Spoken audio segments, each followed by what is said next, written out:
ఈ రోజు పులిహారం చేస్తున్నానండి నేను. ఫస్ట్ గా స్టవ్ వెలిగించి బాండిల్ పెట్టానండి. తర్వాత నూనె పోస్తున్నానండి.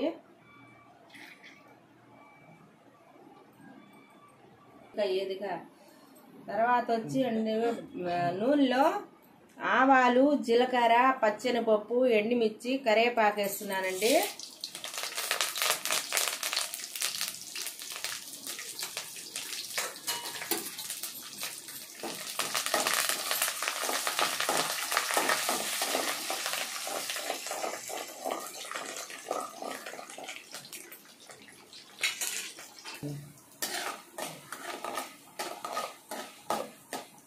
రసం అండి 3 నిమ్మకాయలు వేసుకున్నాను.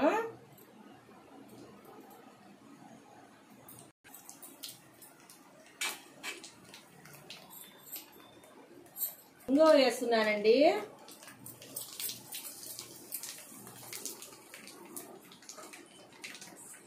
తర్వాత చింతపండు రసం, నిమ్మకాయ రసం వేసుకుంటున్నానండి.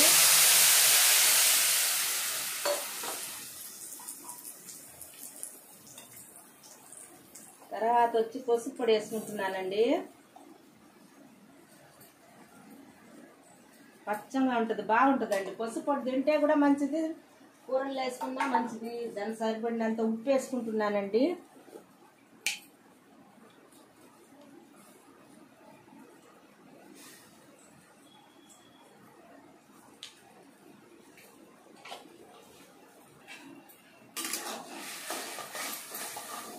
బాగా దగ్గర పడాలండి ఇది.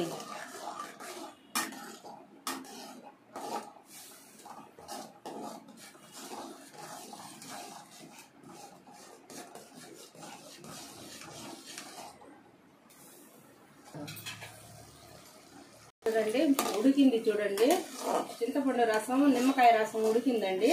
తిరగబాత వేసింది, బాగా ఉడికింది. పులిహారంలో ఇంతవరకు ఆఫ్ చేసుకోవాలండి. మరి గట్టి పడిపోతే కలపాలంటే కష్టం అండి. ఈ అన్నంలో ఎంత పట్టుద్దో అంతే వేస్తానండి.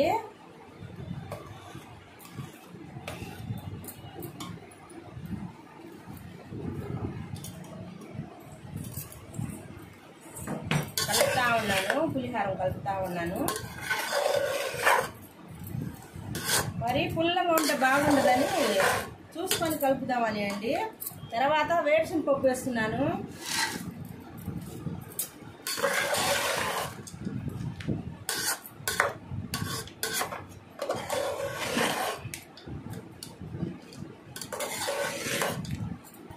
కరెక్ట్గా సరిపోయిందండి పులిహారం.